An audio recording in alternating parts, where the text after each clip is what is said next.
guys. So back in the fall, the Jefferson County Board of Ed, they agreed that they were going to find someone to conduct an independent human health risk assessment to look at the potential health impacts from Rockwool's plant, especially on children who are an especially sensitive population that maybe wouldn't be properly taken into account in just kind of a regular run-of-the-mill risk assessment. So they said they were going to put together a committee of people, which they have done. They put together a committee that included a member of the school board, some parents from different schools, I believe a school worker, a high school student, and then Michael Zarin, one of the Rockwool execs, is also on the panel. They convened this panel to figure out which firm was going to do this independent human health risk assessment to give us some more information about whether it's safe for this plant to be built so close to local elementary schools. So I was on their website recently checking out the updates, and they have found the firm that they want to do it. On their website, they say the Jefferson County Board of Ed has completed their task of selecting a qualified corporation to complete the HHRA, that's the Human Health Risk Assessment. The successful applicant is Gradient, an environmental and risk sciences consulting firm. And they say at this time, Gradient is being fully reviewed, and if they pass due diligence, then contract negotiations may begin. So great, on the surface, this looks like great news. We found someone independent to conduct this HHRA to get us some more information about the actual impacts of Rockwool on health and safety here in the community. But as usual, in this grand Rockwool saga, a little bit of Googling kind of brings to light a different story. So I was just kind of curious, okay, who is Gradient? What is this corporation, this firm that has been hired? And so I started finding some interesting articles online, which I will post all the links below.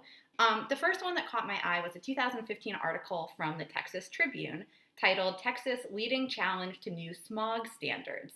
And so it was looking at how some agencies in Texas, they didn't like these stricter air pollution standards, and so they were hiring the Massachusetts-based Gradient Corporation, which this article notes typically conducts research funded by industry groups like the American Petroleum Institute.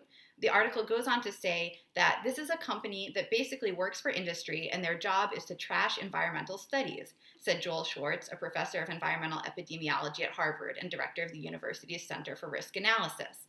So it goes on and on to talk about how a lot of leading experts in the field of air pollution totally disagree with all the findings of this firm, and that the consensus was that Gradient had basically been hired just to support industry interests in Texas, even at the expense of public health.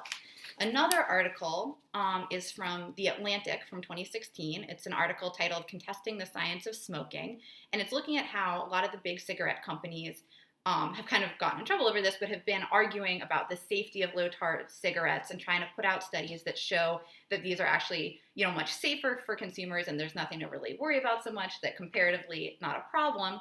And they talk about how a top Gradient Corporation scientist was Philip Morris's star witness in this lawsuit that the tobacco company had filed. And the article notes that the experts Philip Morris hired work for firms whose scientists regularly contend in medical journals, courtrooms, and regulatory arenas that their clients' chemical products pose little or no health risk to the public. So again, this is looking at a situation where a big kind of industry insider brought in Gradient to advance their claims and kind of argue for the safety of a product or of a degree of air pollution, which, the general scientific consensus would argue is harmful. And then the last piece I found more, but the last piece I'm going to talk about right now was really the big interesting one, and I have the link for that below. It's a 2016 piece from the Center for Public Integrity, titled Meet the Rented White Coats Who Defend Toxic Chemicals. And there are a lot of fascinating nuggets of information in this piece. So I've just cherry-picked a few from here. It's a long article. You should definitely read it. They say Gradient has become a leading scientific voice in trying to prevent further regulation of air pollution. Gradient's clients include two of the most powerful lobby groups in Washington, the American Petroleum Institute and the American Chemistry Council. Besides publishing articles, Gradient routinely submits comments and attends hearings when the EPA is reviewing a chemical to determine its toxicity. The firm is one of several that the chemical industry relies on to stall regulations. This was my favorite line from this piece. Gradient belongs to a breed of scientific consulting firms that defends the products of its corporate clients beyond credulity, even exhaustively studied substances whose dangers are not in doubt, such as asbestos, lead, and arsenic. Gradient scientists rarely acknowledge that a chemical poses a serious public health risk. And there's a great quote here from a Simon Fraser University professor, Bruce Lamphere, saying, "They truly are the epitome of rented white coats."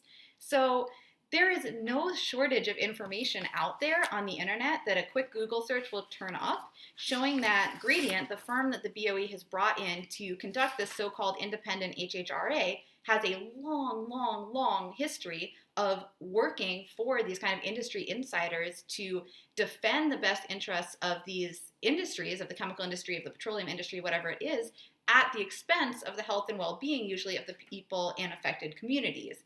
And that's really concerning to me. Like, I would like to give the BOE the benefit of the doubt that they had no idea that Gradient kind of has this history, or that maybe somehow I'm wrong and this isn't going to impact the outcomes of this HHRA. But it's really concerning to me. I think if you take time to read through the links I've shared, it'll probably be concerning to you too. So I would just ask, the Board of Ed is meeting. Their next meeting is next Monday, which is January 28th at 7 p.m. I would ask you, please show up, ask some questions. They have not, as far as I know, fully reviewed and confirmed Gradient yet. They are still, it sounds like, in this process of due diligence. So the more people that show up and express valid concerns based on tons of publicly available information about what this corporation's actual motives are, and whether they are actually capable of conducting an impartial, independent HHRA, I think we really need that to happen. This HHRA is it's a really important thing, right? The community deserves to know the truth about whether there will be impacts. And I think as long as you have a firm with such strong ties to the industry that has this track record of being hired basically to produce reports that these larger polluting companies want, that really brings serious questions about how kind of transparent and honest this process can be. So I hope to see you all next Monday night at the BOE meeting to express your concerns about this. Read the links below, and yeah, share if you have any additional information. Thanks.